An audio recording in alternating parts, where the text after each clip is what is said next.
The morning sun filtered through the kitchen window as Sarah Martinez packed her daughter's lunch, her movements precise and efficient. At 38, she carried herself with a quiet confidence that most people mistook for simple determination. Her dark hair was pulled back in a practical ponytail, and her clothes were unremarkable: jeans, a simple blue sweater, and worn sneakers. Nothing about her appearance suggested the extraordinary life she had lived before becoming a suburban mother. "Mom, can you drive me to school today?" 12-year-old Emma asked, sliding into the kitchen chair with her backpack already slung over one shoulder. She had inherited her mother's determined chin and her father's gentle brown eyes, though David had been gone for 3 years now, lost in a car accident that had changed everything for both of them. "Of course, sweetheart," Sarah replied, zipping up the lunch bag. She had been driving Emma to school more often lately, partly because she enjoyed their quiet morning conversations, but mostly because she had noticed the way some of the other kids looked at her daughter. The whispers, the doubts, the cruel comments that children thought adults couldn't hear. The drive to Jefferson Middle School took 15 minutes through their quiet neighborhood in Colorado Springs. Emma stared out the window, unusually quiet. Sarah had learned to read her daughter's moods like a military strategist reading terrain. Every silence meant something. Every gesture told a story. "Everything okay?" Sarah asked, glancing in the rearview mirror. Emma shrugged, the universal 12-year-old response that meant everything and nothing. "It's just some kids at school are being weird." Sarah's hands tightened slightly on the steering wheel. She had been dreading this conversation, but she knew it was inevitable. In a small military community like Colorado Springs, stories traveled fast. And sometimes those stories got twisted along the way. "Weird how? They keep asking about you. About what you did before I was born. I told them you were in the Navy, and some of them don't believe me." Jessica Morrison said her dad told her that women can't be Navy SEALs, so I must be lying. Emma's voice grew smaller. "She called me a liar in front of everyone yesterday." Sarah felt the familiar tightness in her chest. Not fear, but the careful control she had mastered over years of keeping secrets. She had always known this day would come. Emma was getting older, more curious, and other parents talked. In a military town, everyone had theories about everyone else's service record. "What did you tell her?" Sarah asked carefully. "I told her you were special forces like you told me." But she just laughed and said I was making it up to sound cool. Then other kids started laughing too. Emma's voice cracked slightly. "Mom, were you really in special forces? Sometimes I feel like there are things you don't tell me." Sarah pulled into the school parking lot and found a spot near the flagpole. She turned off the engine and sat quietly for a moment, watching the stream of children walking toward the building. Some ran excitedly to meet friends. Others dragged their feet reluctantly toward another day of middle school drama. She spotted Jessica Morrison getting out of a silver SUV, her blonde hair perfectly styled, her designer backpack slung casually over one shoulder. The girl had her mother's confident stride and what appeared to be her father's dismissive attitude toward anything that didn't fit his narrow worldview. "Emma," Sarah said finally, turning to face her daughter, "there are some things about my time in the Navy that I haven't talked about much. Not because I'm ashamed, but because some experiences are complicated. Yes, I was in Special Forces. I served my country for 12 years before you were born. But Jessica's dad said women can't be SEALs. He said it's impossible." Sarah smiled sadly. The classified nature of many women's roles in special operations had created exactly this kind of confusion. The public knew about the highly publicized male SEAL teams, but the existence of specialized female units remained largely unknown even years after their missions had ended. "Jessica's father doesn't know everything about military operations," Sarah said carefully. "There were programs, special units, that most people never heard about. I was part of something called the Cultural Support Teams. We worked alongside SEAL units in Afghanistan and Iraq, doing jobs that male operators couldn't do, interacting with local women, gathering intelligence, conducting searches. We had the same training, the same standards, but our existence wasn't publicized." Emma's eyes widened. So you really were like a Navy SEAL? I was a Navy SEAL, Emma, in everything but the official title. I completed BUD/S training. I serve in combat operations. I earned my trident. But because of the way the programs were structured back then, women like me operated in the shadows. The school bell rang, its sharp sound cutting through their conversation. Emma looked toward the building, then back at her mother. Why didn't you ever tell me the details before? Because I wanted you to have a normal childhood. Because some of those memories are difficult to carry. And because I knew that one day, when you were ready, we'd have this conversation. Sarah reached over and squeezed Emma's hand. You go to school now. We'll talk more tonight. Emma gathered her backpack and lunch, but hesitated before getting out of the car. Mom, I'm proud of you, even if Jessica Morrison doesn't believe it. Sarah watched her daughter walk toward the school building, her heart swelling with pride and aching with worry at the same time. She knew that Emma's troubles were far from over. Middle school children could be cruel, especially when they sense vulnerability or difference. And Jessica Morrison seemed like the type of child who had learned cruelty early. The rest of the day passed slowly. Sarah went through her routine, grocery shopping, cleaning the house, responding to emails from her current job as a freelance security consultant. But her mind kept drifting back to Emma's hurt expression and the challenges her daughter was facing at school. At 3:30, Sarah was waiting in the pickup line when Emma emerged from the building. Her daughter's usual bright smile was nowhere to be seen. Instead, Emma walked toward the car with slumped shoulders and red-rimmed eyes. How was your day? Sarah asked as Emma climbed into the passenger seat. Terrible. Emma's voice was thick with unshed tears. It got worse after lunch. Jessica told everyone that I was a pathological liar, making up stories about my mom being a war hero to get attention. She said her dad looked you up and couldn't find any record of you being special forces. Sarah's jaw tightened. She had expected skepticism, but she hadn't anticipated the systematic way this child seemed determined to humiliate her daughter. What else happened? A bunch of kids started calling me Navy SEAL's daughter, but like they were making fun of me. And in history class, when Mr. Peterson was talking about military operations, Jessica raised her hand and said that her dad says women weren't allowed in combat roles, so anyone claiming otherwise was lying for attention. Emma wiped her nose with her sleeve. Everyone was looking at me, Mom. I felt so stupid. You have nothing to feel stupid about, Sarah said firmly. You were telling the truth. But how can I prove it? Jessica's dad is a colonel at the base. Everyone believes him over me. Sarah drove home in thoughtful silence. Colonel Morrison. She had heard the name before, though she couldn't place it immediately. In the tight-knit military community of Colorado Springs, reputations traveled fast. If he was spreading doubt about her service record, it would affect more than just Emma's social life at school. That evening, after dinner and homework were finished, Sarah sat down with Emma in the living room. She pulled out a storage box she hadn't opened in years, its contents carefully preserved but rarely viewed. I want to show you something, Sarah said, lifting the lid.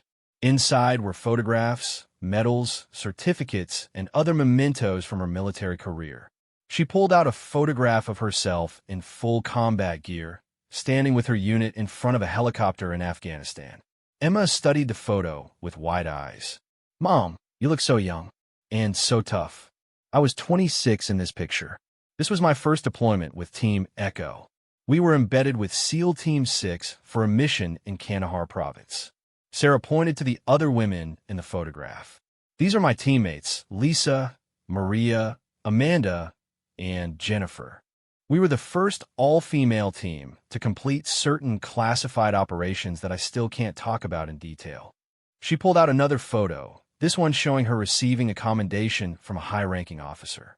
This was after a mission where we extracted intelligence that led to dismantling a major terrorist cell. The operation saved hundreds of lives. Emma handled the photograph carefully, as if it might dissolve under her touch. Why aren't there more pictures of women doing this stuff? Because for a long time, women's contributions to special operations were classified. We couldn't talk about what we did, couldn't be photographed for publicity, couldn't share our stories. The military was protecting both operational security and the women involved, but it also meant that people like Colonel Morrison never knew we existed. So Jessica's dad really doesn't know. He probably knows that women serve in support roles, but he may not know about the advanced programs. The full integration of women into special operations is relatively recent and very controlled. What we did was ahead of its time. Sarah pulled out her Silver Star medal, its ribbons still bright despite the years. This was for actions under fire during a rescue operation. I carried a wounded Marine 2 miles through enemy territory to reach the extraction point. Emma touched the medal gently. You saved someone's life. I did what any of my teammates would have done. That's what we trained for. Sarah put the medal back in the box. But, Emma, I need you to understand something important. These medals and photos prove what I did, but they don't define who I am. I'm not telling you this so you can brag at school or prove Jessica Morrison wrong. I'm telling you because you deserve to know the truth about your mother. But can I show Jessica? Can I prove that her dad is wrong? Sarah considered this carefully. Her first instinct was to protect Emma by handling the situation quietly, perhaps reaching out to the school counselor or talking to other parents. But she could see the determination in her daughter's eyes, the same determination that had carried Sarah through BUD/S training and multiple combat deployments. What exactly did Jessica say today? The exact words. Emma thought for a moment. She said her dad told her that women have never served in real combat roles with Navy SEALs, and anyone claiming they did was either lying or confused about what their mom actually did. She said some women were probably secretaries or nurses who exaggerated their jobs to sound important. Sarah felt a familiar surge of controlled anger. It was the same dismissive attitude she had encountered from some male colleagues during her service. The assumption that women's contributions were automatically less significant, less dangerous, less real. Did Mr. Peterson say anything when she said this in class? He just said that women's roles in the military had evolved over time and that we should respect all service members. But then Jessica whispered to her friends that he was just being politically correct. Sarah made a decision. Emma, tomorrow I want you to invite Jessica and any other kids who have been giving you trouble to come to our house after school. Tell them I want to clear up any confusion about my military service. Emma's eyes lit up with hope and apprehension. You're going to tell them the truth? I'm going to do better than that, Sarah said, reaching for her phone. I'm going to show them. As she scrolled through her contacts, looking for numbers she hadn't called in years, Sarah felt the familiar focus settling over her mind. It was the same mental state she had entered before every mission, calm, determined, and absolutely clear about the objective. Tomorrow, she would give these children an education they would never forget. And if Colonel Morrison wanted to question her service record, he would get the chance to do so face to face. The next morning, Emma practically bounced out of bed, excited about the afternoon plan. At breakfast, she peppered her mother with questions about what exactly she intended to do. Are you going to show them your medals? Are you going to call your old teammates? Are you going to tell them about the missions? I'm going to let them ask questions and give them honest answers, Sarah said calmly. But, Emma, I need you to understand that this isn't about winning or losing an argument with Jessica Morrison. This is about standing up for truth and teaching these children something important about respect and assumptions. I know, Mom, but I also want them to stop calling me a liar. Sarah dropped Emma off at school with instructions to invite anyone who had doubts about her mother's service to come over at 4 o'clock. Tell them they can ask me anything they want. Tell them I'll show them proof. And Emma, tell them they can bring their parents if they want to verify anything I tell them. As she watched Emma walk into the school building with renewed confidence, Sarah felt both pride and apprehension. She was about to break years of careful privacy, opening her past to scrutiny from children and potentially their parents. But her daughter deserved to hold her head high, and these children deserved to learn that heroism came in many forms. She spent the day preparing. First, she called Lisa Rodriguez, her former teammate who now lived in Denver. Then, she called Maria Santos, who had retired to California. Both women were surprised, but immediately supportive when Sarah explained the situation. "You know, we got your back," Lisa said without hesitation. "What do you need? Just be ready to take a phone call from some skeptical 12-year-old at around 4:30. And maybe have your service records handy." Done. It's about time people knew what we did. Sarah also called her former commanding officer, Colonel Janet Williams, who is now retired but still well-connected in military circles. Colonel Williams had been one of the architects of the Cultural Support Team program and had fought hard for recognition of women's contributions to special operations. "Sarah Martinez," Colonel Williams said warmly, "I've been wondering when someone would ask the right questions about Team Echo. Are you finally ready to tell the story? A group of middle school kids has been calling my daughter a liar. Their parents think women never serve in combat roles with special forces." Colonel Williams laughed, but there was steel in her voice. "Well then, it sounds like those children are about to get a very enlightening education. Do you need me to make any calls?" "Not yet, but I might need backup documentation if parents start demanding official verification." "Consider done. And, Sarah, it's about time. You women serve with honor and distinction. Your daughter should be proud, and so should her classmates." By the time Emma came home from school, Sarah had arranged everything. The living room was set up with photo albums, official documents, and a laptop ready for video calls with former teammates. She had even reached out to Master Chief Petty Officer James Rodriguez, Lisa's husband, who had served alongside Team Echo, and could provide verification from a male SEAL's perspective. Emma burst through the front door, followed by a group of 6 children, including Jessica Morrison. Sarah studied the group carefully. Some looked curious, others skeptical, and Jessica appeared openly hostile. "Mrs. Martinez," Jessica said immediately, her tone polite but challenging, "my dad says there are no female Navy SEALs and never have been. He says women who claim to be SEALs are either lying or confused about what their actual jobs were." Sarah looked at the 12-year-old girl, blonde, confident, clearly accustomed to being right about everything. Behind the child's challenging words, Sarah could hear the echo of her father's voice and assumptions. "Jessica, thank you for being direct," Sarah said calmly.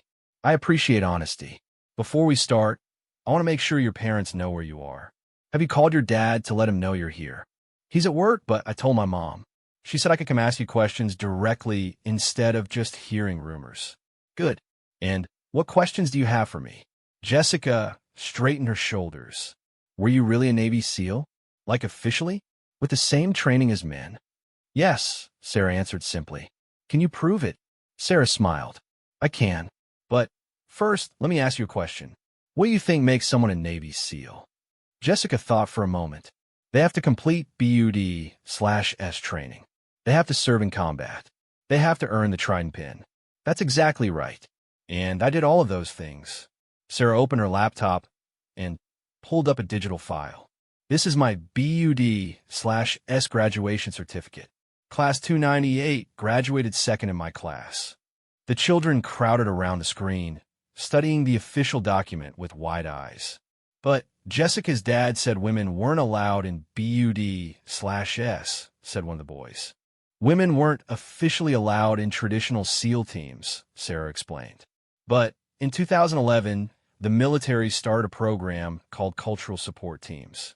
Women in this program completed the same training as male SEALs, operated with SEAL units in combat, and performed missions that male operators couldn't accomplish. We had the same physical and mental standards, the same weapons training, the same tactical preparation." She clicked to another file. "This is documentation of my first combat deployment with SEAL Team 6.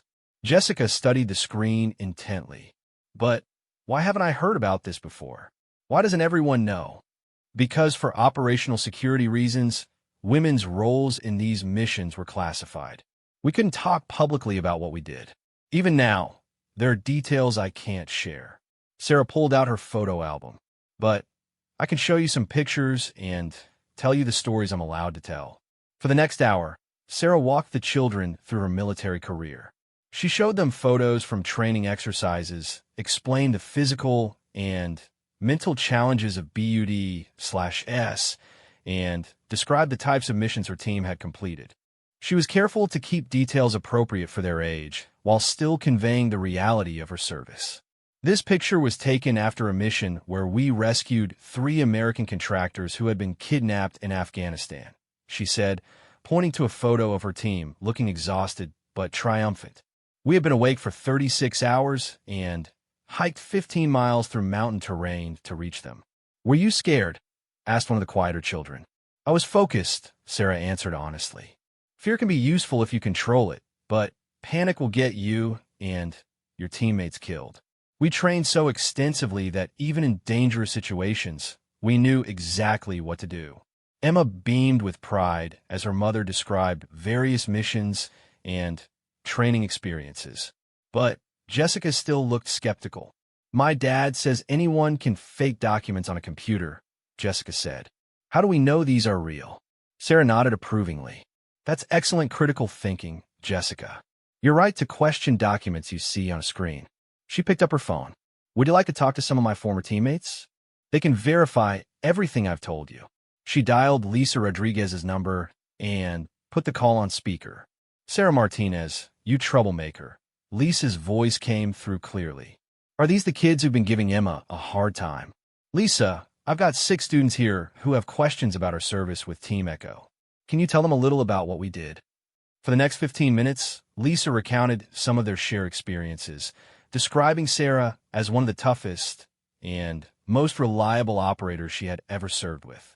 She told the story of a mission where Sarah had carried critical intelligence through enemy territory for 6 hours, and another where she had provided medical aid under fire while coordinating an evacuation. Let me be clear, Lisa said to the children. Your friend's mother was the real deal. She saved lives, completed impossible missions, and earned the respect of every SEAL she served with.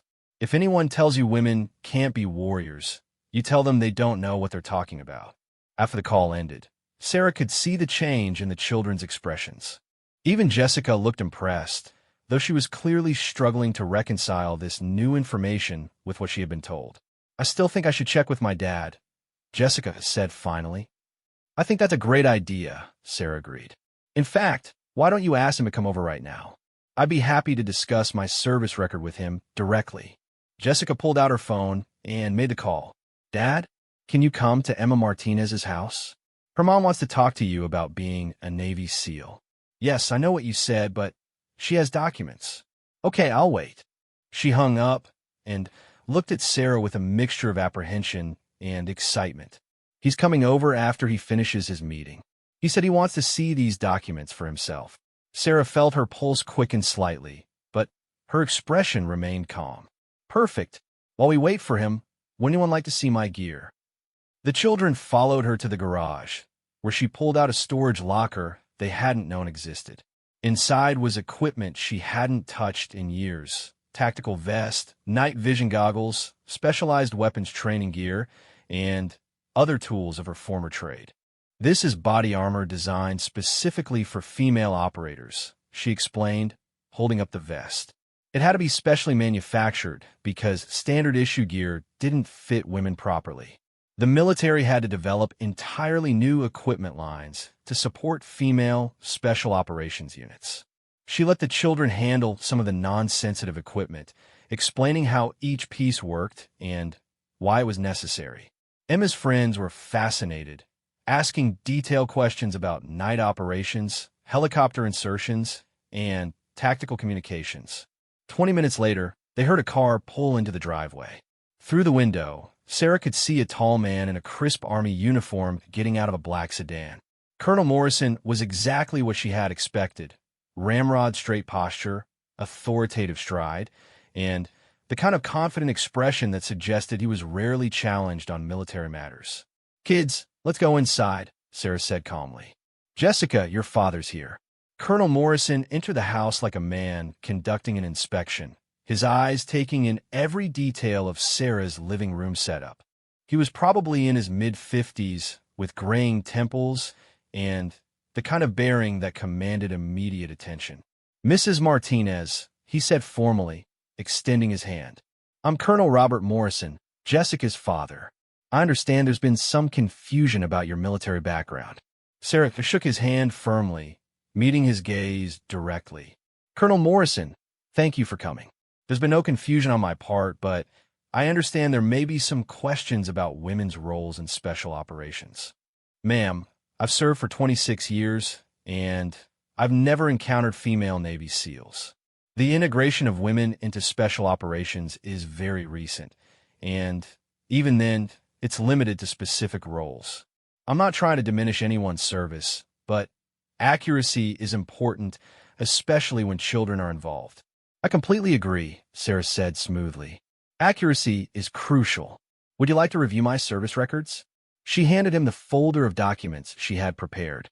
Colonel Morrison studied them carefully, his expression shifting subtly as he recognized official seals, classification markings, and command signatures.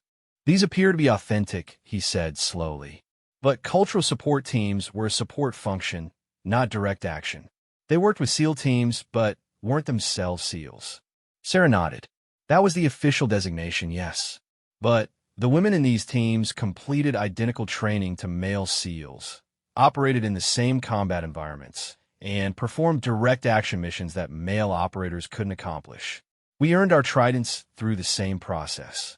The trident is specifically for Navy SEALs, Colonel Morrison said, his tone becoming more defensive. You're absolutely right, Sarah agreed. And I'm a Navy SEAL. Team Echo was a classified program that officially integrated women into SEAL operations years before the public integration programs began. We were SEALs in everything but public acknowledgement. She pulled out her phone again. Colonel, would you like to speak with our commanding officer? Colonel Janet Williams, retired, now works with the Pentagon on integration policy. She can provide official verification of the program and my status within it. Colonel Morrison hesitated, clearly caught between his certainties and the evidence in front of him. That won't be necessary right now, but I may follow up independently. Please do, Sarah said sincerely. Colonel Williams would be happy to discuss the evolution of women's roles in special operations. The military has learned a great deal about the value of female operators in certain environments and missions. Jessica had been watching this exchange with wide eyes, clearly seeing her father's authority challenged for perhaps the first time in her life. Dad, she said quietly, does this mean Mrs. Martinez really was a Navy SEAL? Colonel Morrison looked at his daughter, then back at Sarah. His expression had shifted from skepticism to something approaching respect. It means, Jessica, that the military is more complex than we sometimes realize. Mrs. Martinez appears to have served with distinction in advanced special operations, and we owe her our gratitude for her service. He turned back to Sarah. Ma'am, I owe you an apology. I spoke without complete information, and that affected how these children viewed your daughter's truthfulness. That was inappropriate. Thank you, Colonel. And please call me Sarah. We're both military families trying to raise good kids. As the afternoon wound down and the children prepared to leave, Jessica approached Emma with obvious reluctance. Emma, she said quietly, I'm sorry I called you a liar. Your mom really is amazing. Emma smiled, her earlier hurt beginning to fade. Thanks, Jessica. Maybe we could be friends now. I'd like that. Jessica replied, then looked at Sarah. Mrs. Martinez, could you maybe come talk to our class sometime? I think everyone would want to hear your stories. Sarah considered this. I'll talk to your teacher and see what's appropriate to share with students your age. There are important lessons about service, teamwork, and perseverance that I'd be happy to discuss. After the children left, Emma hugged her mother tightly. Mom, thank you for sticking up for me. Thank you for telling the truth, even though it was hard. Emma, sometimes standing up for truth is uncomfortable, but it's always worth it. And, sweetheart, you never have to prove your worth to anyone by what I did or didn't do. You're amazing all by yourself. That evening, as Sarah put away the photos and documents she had shared, she felt a strange sense of closure. For years, she had kept her past carefully compartmentalized, sharing only the minimum necessary to maintain her cover story. But today, she had reclaimed her narrative and given her daughter the gift of truth. Her phone rang as she was closing the storage box. The caller ID showed Colonel Janet Williams. "Sarah, I just got an interesting phone call from a Colonel Morrison in Colorado Springs. He wanted to verify your service record and apologize for questioning your credentials without proper information.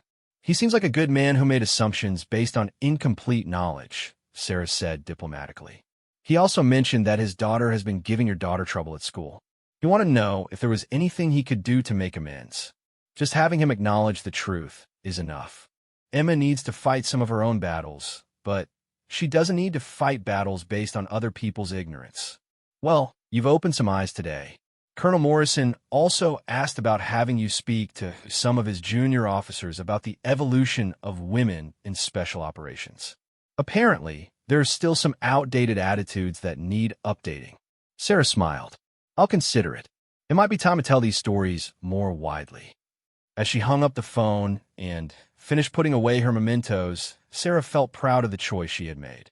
Emma was upstairs doing homework, humming softly to herself with renewed confidence. Tomorrow, her daughter would return to school with her head held high, knowing that truth had prevailed over assumption and ignorance. But more importantly, a group of children had learned valuable lessons about questioning their assumptions, respecting different forms of service, and understanding that heroism came in many forms. They had learned that women could be warriors, that truth was worth defending, and that sometimes the most extraordinary people lived the most ordinary-looking lives. Sarah turned off the lights and headed upstairs, feeling lighter than she had in years. Her secret was no longer a burden to carry alone, and Emma would never again have to defend her mother's honor without the full weight of truth behind her. 3 weeks had passed since the confrontation at the Martinez household, and life had settled into a new normal. Emma walked through the halls of Jefferson Middle School with renewed confidence, no longer shrinking when other students mentioned her mother's military service. The story of Sarah's revelation had spread through the school community like wildfire, transforming her from an object of suspicion into something approaching local legend. But not everyone was pleased with this development. Sarah first noticed the signs during her weekly grocery shopping trip. At the commissary on Peterson Air Force Base, conversations seemed to stop when she approached, only to resume in hushed whispers after she passed. Cashiers who had always been friendly now avoided eye contact. Other military spouses who had once exchanged casual pleasantries now seemed to find urgent reasons to be elsewhere when they saw her coming. The first direct confrontation came on a Tuesday morning. Sarah was loading groceries into her car when Margaret Thompson, the wife of a senior Air Force officer, approached with obvious determination. Margaret was what military spouses called a rank rider, someone who expected the same deference shown to her husband's position and who took personal offense at anything that threatened the established hierarchy. "Sarah Martinez," Margaret said, her voice carrying the particular tone of someone about to deliver an important lecture. "I think we need to have a conversation." Sarah continued loading her groceries, not looking up. "Good morning, Margaret. What's on your mind? There's been a lot of talk lately about your claims regarding Special Operations Service. Some people are concerned that these stories might be getting exaggerated in the telling." Now Sarah did look up, studying Margaret's perfectly styled hair and carefully applied makeup. At 53, Margaret Thompson had never served herself, but she wore her husband's rank like armor and had appointed herself unofficial guardian of military protocol and propriety. "I'm not sure what you mean by claims, Margaret. I've simply answered questions about my service record." "Well, that's just it," Margaret said, warming to her subject. "Some of us have been looking into these cultural support teams you mentioned, and while they certainly existed, there seems to be some question about whether they were really equivalent to actual SEAL training. It would be unfortunate if children were getting the wrong impression about what their mothers actually accomplished." Sarah set down her grocery bag and turned to face Margaret fully. "I see. And who exactly has been doing this research? Several of us wives have husbands in senior positions. We have access to information. We're just concerned about accuracy. Margaret's smile was bright and sharp. After all, we wouldn't want Emma to be embarrassed if the truth came out later. The threat was politely delivered, but unmistakable. Sarah recognized the tactics. She had encountered similar approaches during her military career from officers who resented women's advancement and sought to undermine their credibility through whisper campaigns and bureaucratic harassment. Margaret, Sarah said calmly, if you or your friends have questions about my service record, I'd be happy to put you in touch with my former commanding officers. Colonel Janet Williams at the Pentagon would be particularly helpful in explaining the scope and significance of the programs I participated in. Margaret's smile faltered slightly. Oh, I'm sure that won't be necessary. We're just keeping an eye on things, making sure stories don't get out of hand. I appreciate your concern, Sarah replied, her tone pleasant, but with an edge that made Margaret take a half step backward. But I think you'll find that my stories are exactly as accurate as they need to be. As Margaret retreated to her own car, Sarah felt the familiar tension settling in her shoulders. She had hoped that the school incident would be the end of the matter, but she was beginning to realize that some people found the truth more threatening than comfortable lies. That evening, Emma came home from school with troubling news of her own. "Mom, something weird happened today," Emma said, dropping her backpack by the door. "Jessica came up to me during lunch and said her dad got in trouble at work." Sarah looked up from the laptop, where she was working on a security assessment for a corporate client. "What kind of trouble?" She said some general called him into a meeting and yelled at him about not keeping up with current military policies. Something about women in special operations. Jessica was really upset about it. Sarah frowned.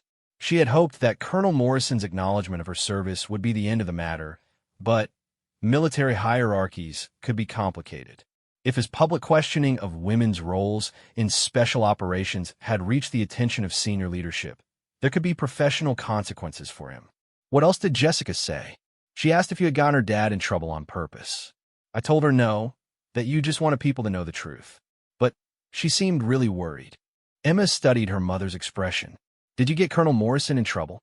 "Not intentionally," Sarah said honestly. "But sometimes when people make public statements about military policies without complete information, it can reflect poorly on their professional judgment. I didn't report anything to anyone, but word travels fast in the military community." That evening, Sarah's phone rang. The caller ID showed a number she didn't recognize, but when she answered, Colonel Morrison's voice was immediately identifiable. "Mrs. Martinez, this is Bob Morrison. I hope you don't mind me calling your home number. I got it from the school directory." "Of course, Colonel. How can I help you?" "I wanted to discuss what happened today in my office. It seems that word of our conversation last week reached my commanding officer, and he had some pointed questions about my understanding of current special operations integration policies." Sarah winced. "Colonel, I hope you know that I didn't contact anyone about our meeting. I have no desire to cause professional difficulties for you." "I believe you," Morrison said, his voice weary.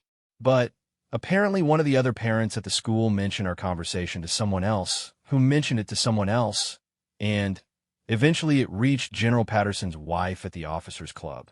She made some comments to the general about needing to educate colonels who were spreading misinformation about women's service.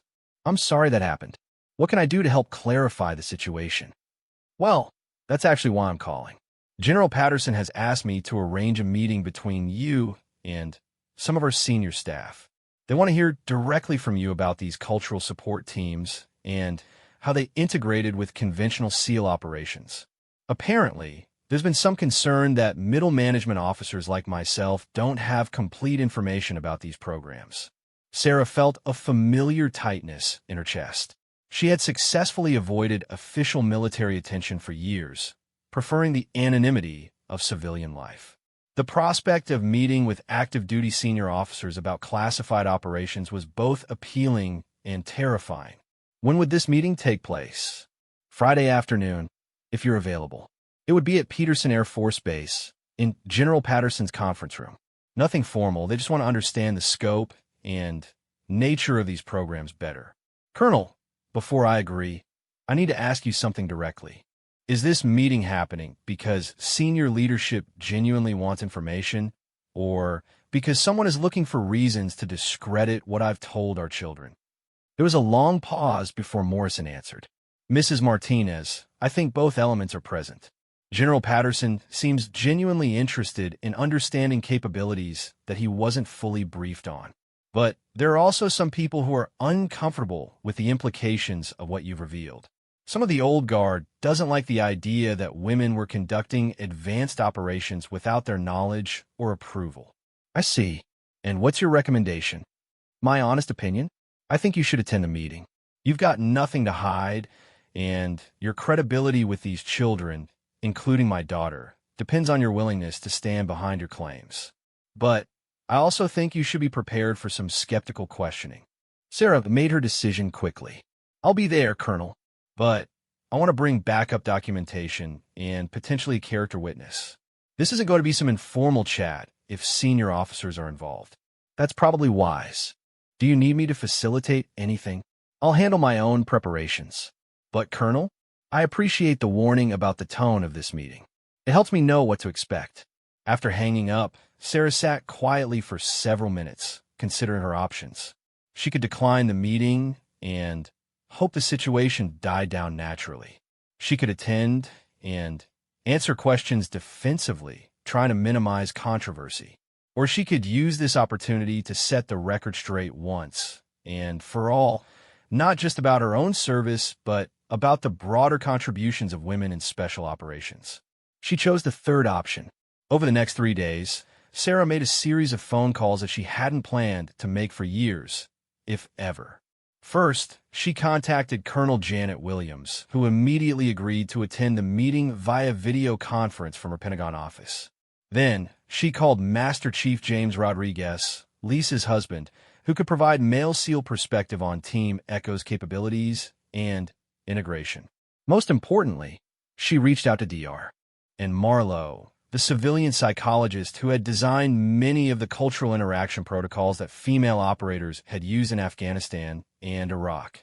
Dr. Marlowe was now a professor at Georgetown University and one of the foremost experts on the effectiveness of gender-integrated special operations teams. Sarah Martinez, Dr. Marlowe said warmly, I've been wondering when someone would ask the right questions about our work in Afghanistan.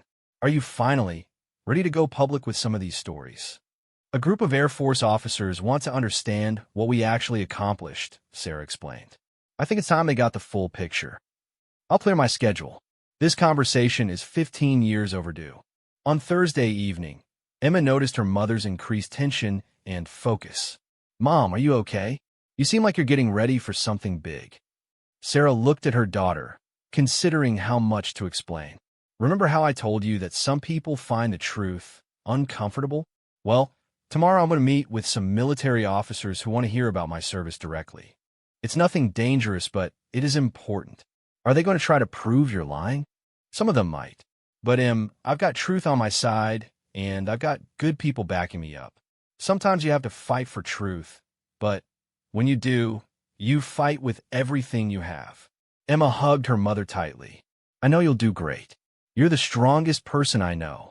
Friday afternoon arrived crisp and clear. Sarah dressed carefully in a conservative blue suit, pinning her service ribbons to her lapel, a subtle but unmistakable reminder of her military credentials.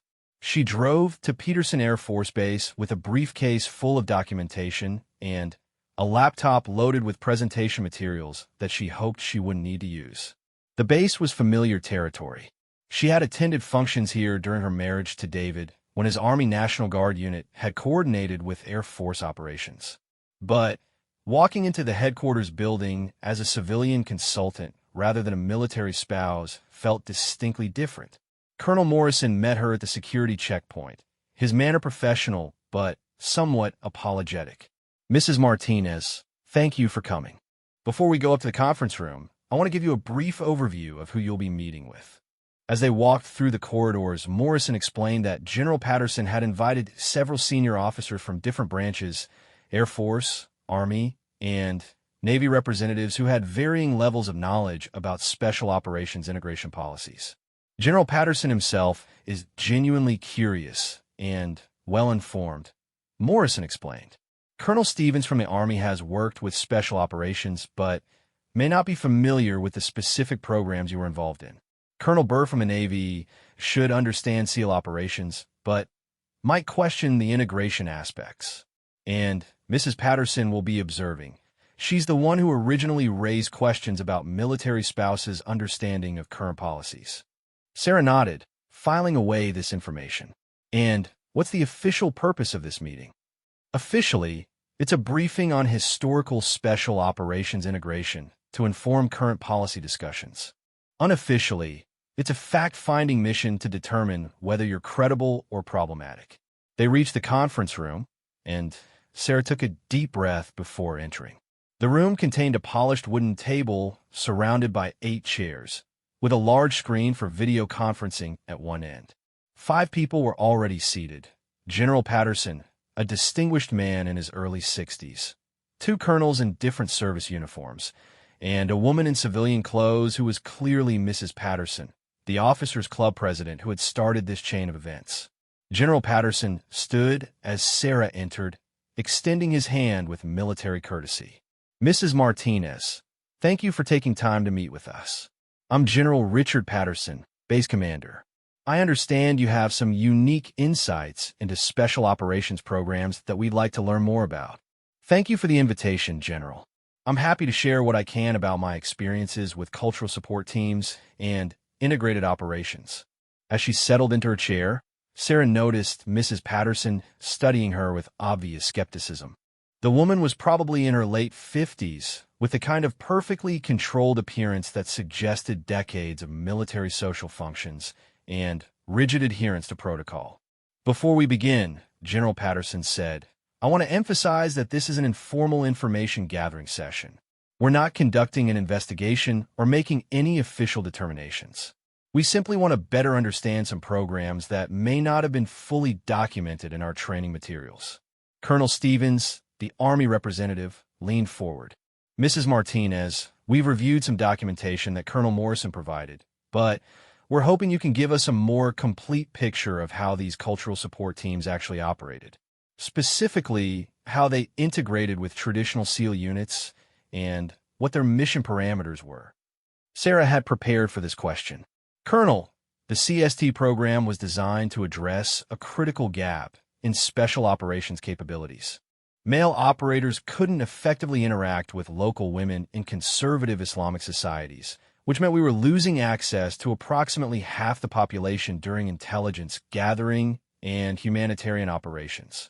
She clicked open her laptop and projected a map of Afghanistan onto the conference room screen. Women in CST units completed the same physical and mental training as male SEALs, including BUD/S, advanced weapons training, and tactical medicine. We then received additional training in cultural interaction, language skills, and gender-specific operational techniques. Colonel Burke, the Navy officer, interrupted. But these teams weren't officially designated as SEAL units, correct? They were support personnel who worked with SEALs. That's a common misconception, Sarah replied smoothly. CST operators were fully qualified SEALs who happened to be female. We carried the same weapons, executed the same types of missions, and faced the same combat risks as our male counterparts. The only difference was that we could also accomplish objectives that male operators couldn't achieve due to cultural constraints. Mrs. Patterson spoke for the first time, her voice carrying obvious doubt. But surely the physical requirements were different. I find it difficult to believe that women could meet the same standards as men in such demanding training. Sarah felt the familiar flash of controlled anger, but her voice remained calm. Ma'am, the physical standards were identical. I completed the same obstacle courses, carried the same pack weights, swam the same distances, and survived the same sleep deprivation protocols as every male SEAL in my class. In fact, women often had advantages in certain aspects of the training. We typically had better pain tolerance and superior performance under stress. General Patterson seemed genuinely interested. Can you give us a specific example of how these integrated operations worked in practice? Sarah had hoped to avoid detailed mission descriptions, but she recognized the need to provide concrete evidence. In 2013, my team was embedded with SEAL Team 6 for a hostage rescue operation in Kandahar province. Intelligence indicated that 3 American contractors were being held by Taliban forces in a compound that also housed women and children. She clicked to another slide showing a tactical diagram.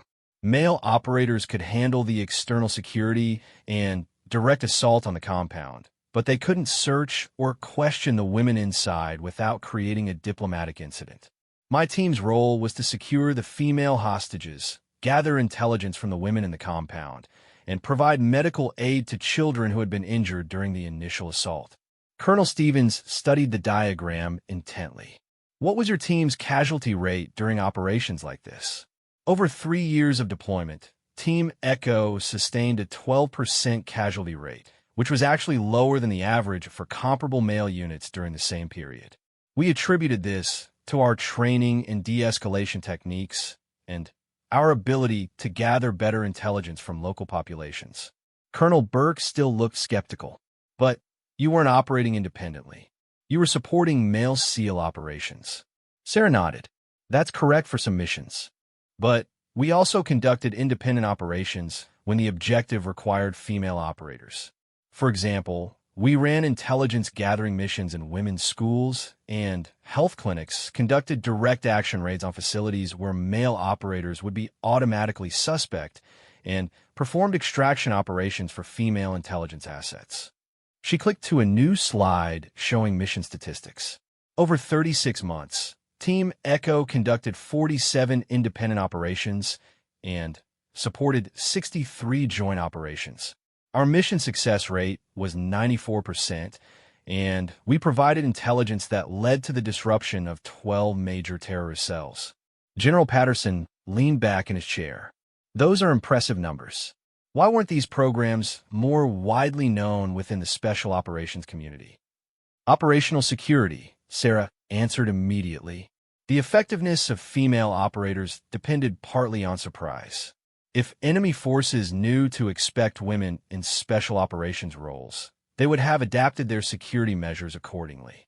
Additionally, many of the cultural advantages we provided would have been lost if our presence became widely known. At that moment, the conference room screen flickered to life with an incoming video call. Colonel Janet Williams appeared, her Pentagon office visible in the background. General Patterson, thank you for including me in this discussion, Colonel Williams said. I was the commanding officer for the Cultural Support Team program, and I can verify everything that Mrs. Martinez has told you. Mrs. Patterson sat forward sharply. Colonel Williams, can you explain why these programs weren't included in standard military training materials? If these operations were as significant as Mrs. Martinez claims, wouldn't they be part of the official record? Colonel Williams's expression hardened slightly.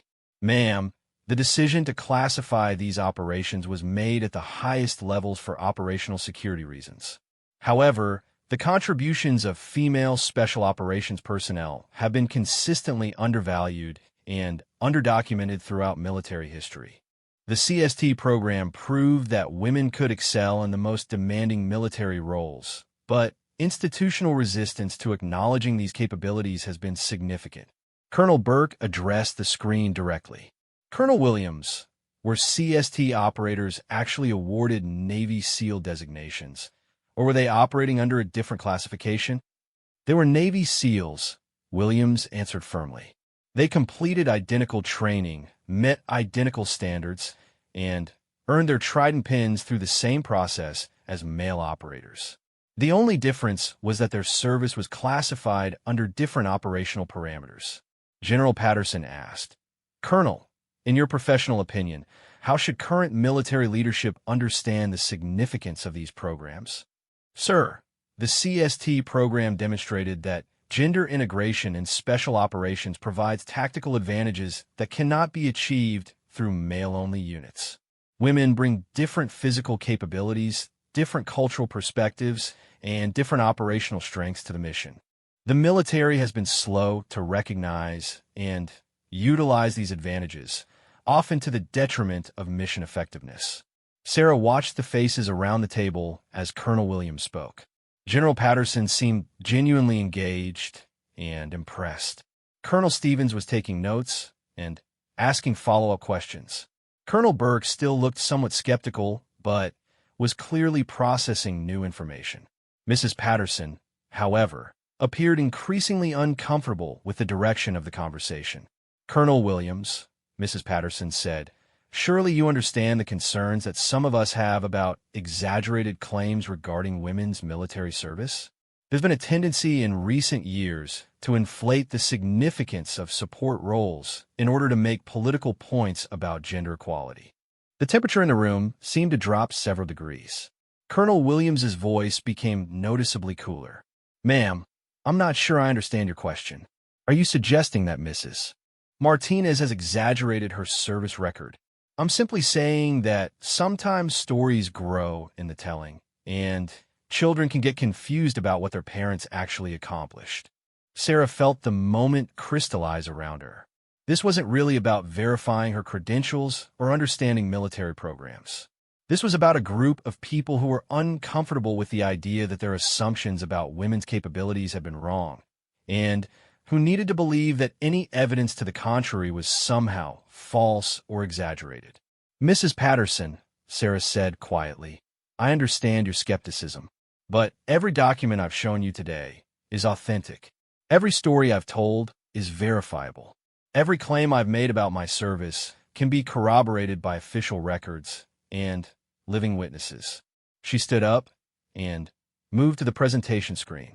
But more than that, I want you to understand what's really at stake here. This isn't about me proving that I was a good soldier. This is about children learning that heroism comes in many forms, that women can be warriors, and that truth matters more than comfortable assumptions. She clicked to a final slide, a photo of Team Echo in full combat gear, standing in front of an American flag at their base in Afghanistan. These women saved lives, Sarah continued. We disrupted enemy operations, rescued hostages, and gathered intelligence that protected American troops and civilians. We did it with honor, courage, and effectiveness that equaled or exceeded our male counterparts. And for 15 years, we've kept quiet about it because we were told that operational security required it. She turned to face the room directly. But when my daughter comes home from school crying because other children call her a liar for being proud of her mother's service, operational security becomes less important than family honor. When military spouses spread rumors that women's contributions to special operations are exaggerated or false, silence becomes complicity in perpetuating ignorance. General Patterson stood as well. Mrs. Martinez, I want to thank you for this presentation. You've provided information that fills in some important gaps in our understanding of recent special operations evolution. He looked around the table at his colleagues. I think it's clear that Mrs. Martinez has served with distinction and that her contributions to American military operations have been significant and underappreciated. Colonel Morrison, I believe you owe Mrs. Martinez an apology for the initial questioning of her credentials, and I think we all owe her gratitude for her willingness to share this information with us today. Colonel Morrison nodded immediately. Mrs. Martinez, I sincerely apologize for any doubt I cast on your service record. I spoke without complete information, and that was inappropriate. Colonel Stevens and Colonel Burke added their own thanks and apologies, acknowledging that they had learned important information about capabilities they hadn't been fully aware of. Mrs. Patterson remained conspicuously silent. As the meeting broke up, General Patterson approached Sarah privately. Mrs. Martinez, I hope you know that this base and this community are honored to have someone of your caliber living among us. If you would ever consider speaking to some of our younger officers about leadership and special operations, I think it would be tremendously valuable. I'll consider it, General. Thank you for the opportunity to set the record straight. As Sarah packed up her materials and prepared to leave, she felt a complex mixture of relief, pride, and exhaustion. She had successfully defended her service record, and hopefully put an end to the whisper campaign against her family. But she also knew that some people would never be comfortable with the truth about women's capabilities in combat roles. Mrs. Patterson stopped her near the door. "Mrs. Martinez, I hope you understand that I was simply trying to protect the integrity of our military community. Sometimes people do exaggerate their service for various reasons." Sarah studied the older woman's face, seeing fear and confusion beneath the defensive words. "Mrs. Patterson, I understand your position. Change can be uncomfortable, especially when it challenges things we thought we knew. But the best way to protect military integrity is to acknowledge and honor all forms of service, regardless of gender." "I suppose that's true," Mrs. Patterson said reluctantly. "Perhaps I owe you an apology as well." "No apology necessary," Sarah replied. "But I hope you'll remember this conversation the next time someone questions whether women belong in combat roles." As Sarah drove home from the base, she felt cautiously optimistic that the controversy was finally behind her family. Emma would return to school on Monday with her mother's reputation fully restored, and the military community would have a better understanding of women's contributions to special operations. But she also knew that changing deeply held beliefs was a slow process, and there would likely be other challenges ahead. Some people would always find it easier to believe comfortable lies than uncomfortable truths. When she walked through the front door, Emma was waiting in the living room, clearly anxious to hear about the meeting. "How did it go, Mom? Did you convince them?" Sarah sat down beside her daughter and pulled her into a hug. "I think so, sweetheart. The important people listened and understood. Your reputation at school should be fine now. What about the people who didn't want to listen?" Sarah considered this carefully. Some people's minds were changed today, and some weren't. But the truth is now officially on record, and that's what matters. You never have to apologize for being proud of your mother's service. Emma smiled and hugged her tighter. "I was already proud of you, Mom. Today just made it official." That evening, as Sarah was making dinner, her phone rang with a call from Lisa Rodriguez. "Sarah, I heard through the grapevine that you had to do some official truth-telling today. How did it go?" "Better than expected, mostly, though I think I've probably made some enemies among the coffee and gossip crowd." Lisa laughed. "Good. It's about time someone stirred up that comfortable little bubble. Maria and I have been talking, and we think it might be time for all of us to start being more open about what we did. There are a lot of young women in the military now who could benefit from knowing that we paved some of these roads." Sarah considered this. "You might be right, but are we ready for that level of attention?" "I don't know if we're ready, but I think we're needed. How many other military kids are getting called liars because their mothers served in classified programs?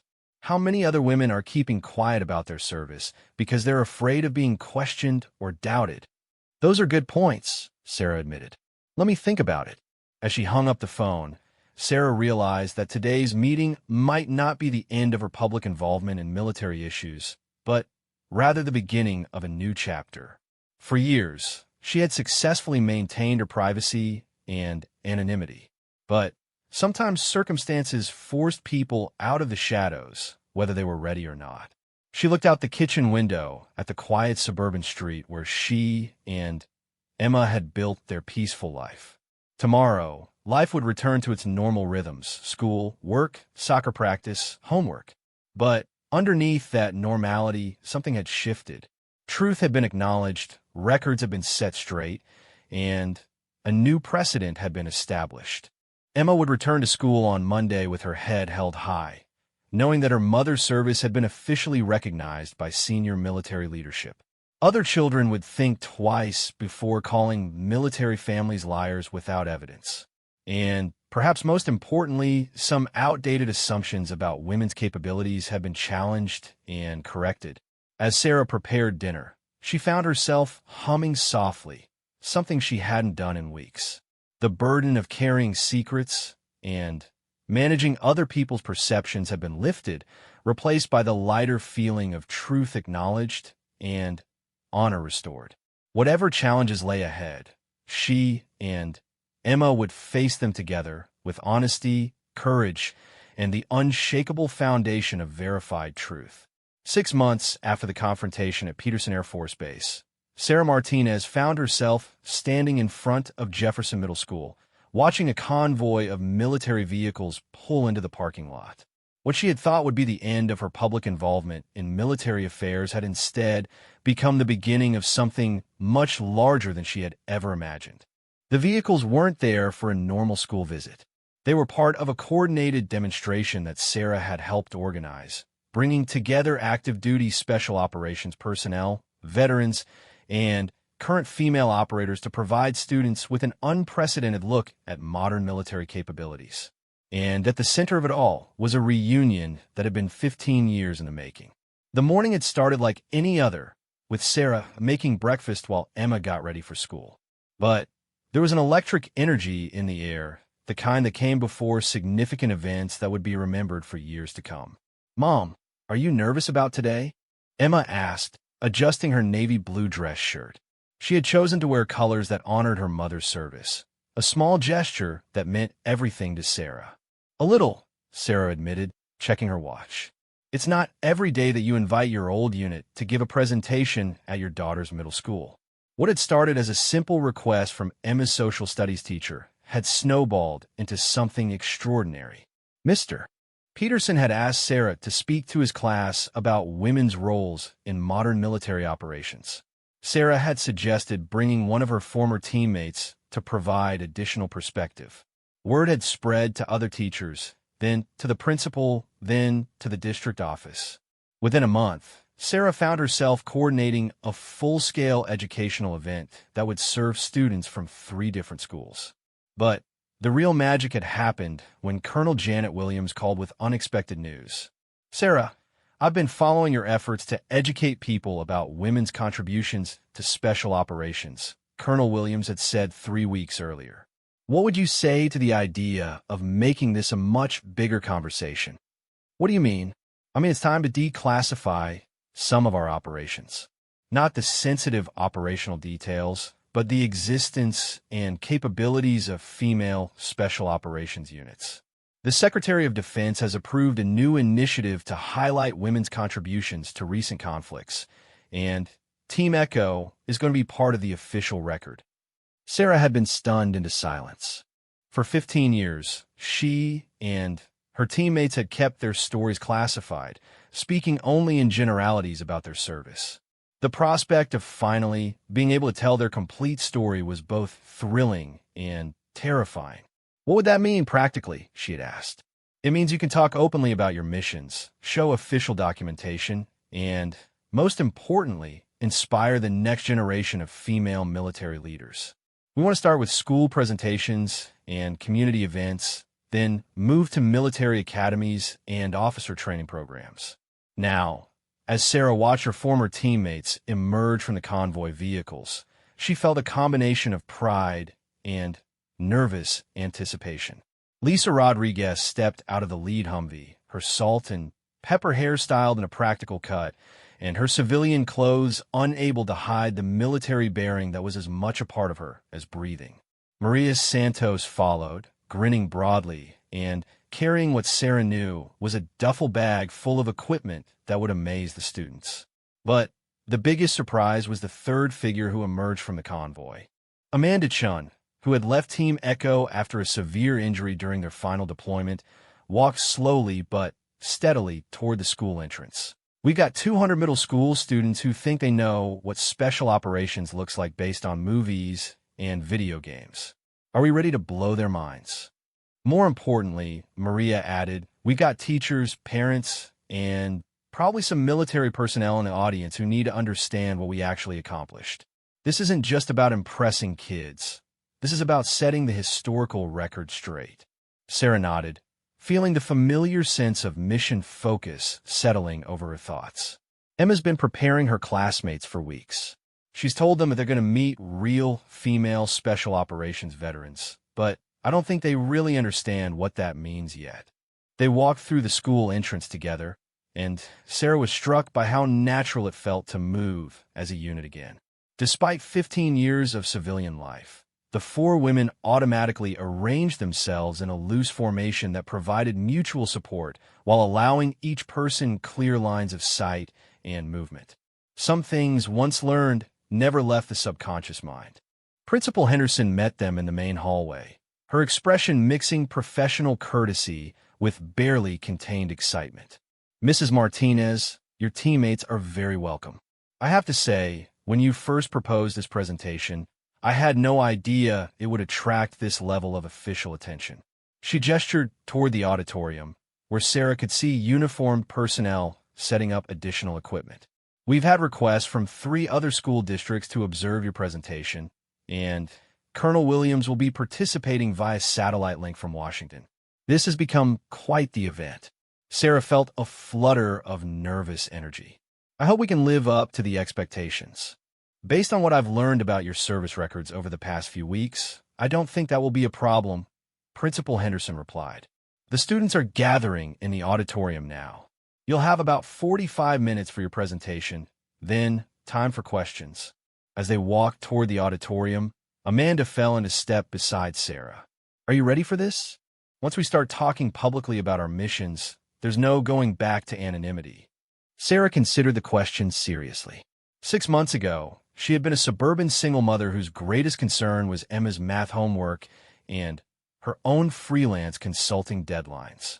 Now she was about to become the public face of a declassified special operations program that most people had never known existed. "I think I'm ready," she said finally. "Emma deserves to have her mother's service publicly recognized. Other military families deserve to know the full scope of women's contributions to recent conflicts.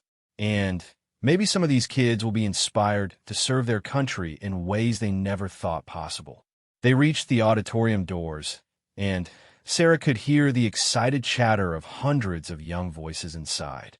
Through the small windows, she could see students filling rows of seats, their energy and curiosity palpable even from the hallway. "Before we go in," Lisa said, "I want to say something to all of you. What we did in Afghanistan and Iraq mattered. We saved lives, gathered intelligence that prevented terrorist attacks, and proved that women could excel in the most demanding military roles.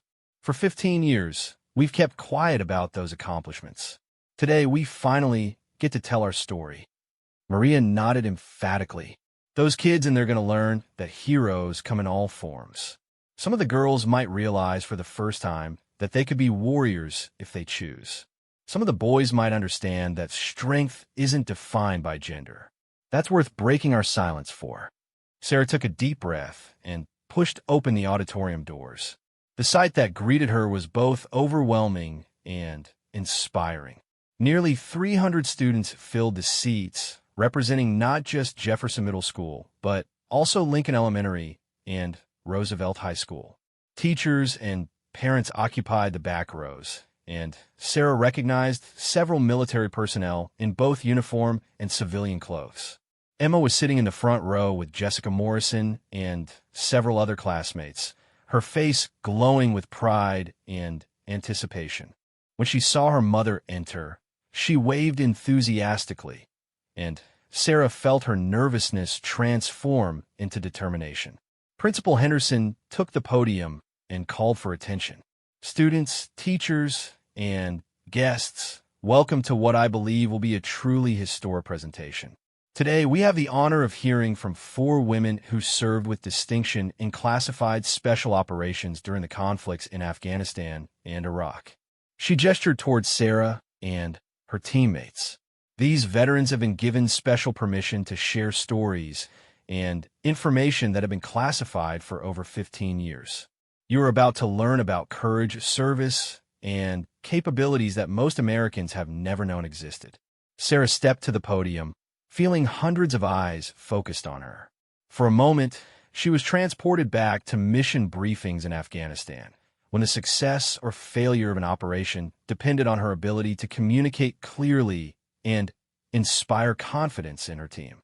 "Good morning," she began, her voice carrying clearly through the auditorium's sound system. "My name is Sarah Martinez, and for 12 years, I serve as a Navy SEAL with a classified unit called Team Echo. Today, my teammates and are going to tell you what it means to be a female special operations warrior. The auditorium fell completely silent. Sarah could see students leaning forward in their seats, teachers taking notes, and parents recording with their phones. Before we begin, Sarah continued, I want you to understand something important. Everything we're going to share with you today is true. Every story we tell is documented. Every capability we describe has been verified by official military records. For the first time in over 15 years, we have permission to speak openly about what we accomplished. She clicked to the first slide of her presentation, showing a map of Afghanistan with Team Echo's operational areas highlighted. Between 2009 and 2014, Team Echo conducted 97 combat operations in Afghanistan and Iraq. We worked alongside Navy SEAL teams, Army Rangers, and other special operations units to accomplish objectives that male operators couldn't achieve. A student in the third row raised her hand. Mrs. Martinez, what made you different from male soldiers? Sarah smiled. Excellent question. We weren't different in terms of training, equipment, or courage. We completed the same physical and mental challenges as male SEALs. But we could do things that male operators couldn't do because of cultural and operational constraints. She clicked to the next slide, showing photographs of Team Echo in full combat gear. In conservative Islamic societies, male soldiers couldn't interact with local women without creating serious cultural and diplomatic problems. Female operators could enter women's quarters, conduct searches, gather intelligence, and provide medical aid in situations where male presence would be unacceptable. Lisa stepped forward to join Sarah at the podium. I'm Lisa Rodriguez, and I served as Team Echo's communications specialist and linguist. One of our most important missions involved rescuing a group of female medical students who had been kidnapped by Taliban forces in Afghanistan. The auditorium was completely still as Lisa continued. The hostages were being held in a compound with extensive women's quarters. Male SEAL teams could secure the perimeter and eliminate external threats, but they couldn't search the interior spaces where the hostages were hidden without potentially causing a diplomatic incident with the local government. Team Echo infiltrated the compound through the women's sections, located the hostages, and guided them to safety while our male teammates provided security and extraction support. Without female operators, that rescue mission would have been impossible. Maria joined them at the front. I'm Maria Santos, and I specialize in tactical medicine and explosive ordnance disposal. People sometimes ask if we face the same dangers as male soldiers. The answer is yes, and sometimes more. She clicked to a slide showing statistics about Team Echo's deployments. Female operators were specifically chosen for the most dangerous missions because we could access targets that male operators couldn't reach. Our casualty rate was actually slightly higher than comparable male units because we were sent into situations where conventional tactics wouldn't work. Amanda made her way slowly to the podium, and Sarah could see students noticing her careful gait and the scars visible on her arms. I'm Amanda Chun, she said simply. I was Team Echo's demolitions expert until I was severely injured during our final deployment in 2014. I want to talk to you about the cost of service and why it's worth paying. The auditorium was so quiet that Sarah could hear the ventilation system running. Amanda's presence added a gravity to the presentation that no amount of statistics or mission descriptions could achieve. During a raid on a terrorist bomb-making facility, my team was caught in an explosion that I hadn't been able to fully disarm. I was badly injured, and my teammate Sarah carried me half a mile through enemy fire to reach our extraction point. She looked directly at Sarah. I spent 2 years learning to walk properly again. I had 8 surgeries to repair nerve damage. I deal with chronic pain every day, but I would make the same choice again because the intelligence we gathered that day prevented a series of attacks that would have killed hundreds of civilians. A boy in the middle section raised his hand. Ms. Chun, do you ever regret joining the military? Amanda considered the question seriously. I regret that I was injured and couldn't continue serving with my team. But I've never regretted choosing to serve my country. Military service isn't just about heroic moments. It's about making a daily commitment to something larger than yourself. Sarah retook the podium. Students, I want to show you something that's never been seen publicly before. She clicked to a new slide showing official mission photographs from Team Echo's operations. These pictures were taken during actual combat missions. You're seeing images that have been classified for 15 years. The photographs showed the 4 women in various operational environments, conducting raids, providing medical aid, training local forces, and coordinating with other military units. In every image, they appeared professional, capable, and completely integrated with their male counterparts. The most important thing I want you to understand, Sarah continued, is that we didn't succeed in spite of being women. We succeeded because we brought unique capabilities that enhanced our team's effectiveness. Diversity of perspective, approach, and capability makes any organization stronger. Emma raised her hand from the front row. Mom, what do you want kids my age to learn from your story? Sarah felt her heart.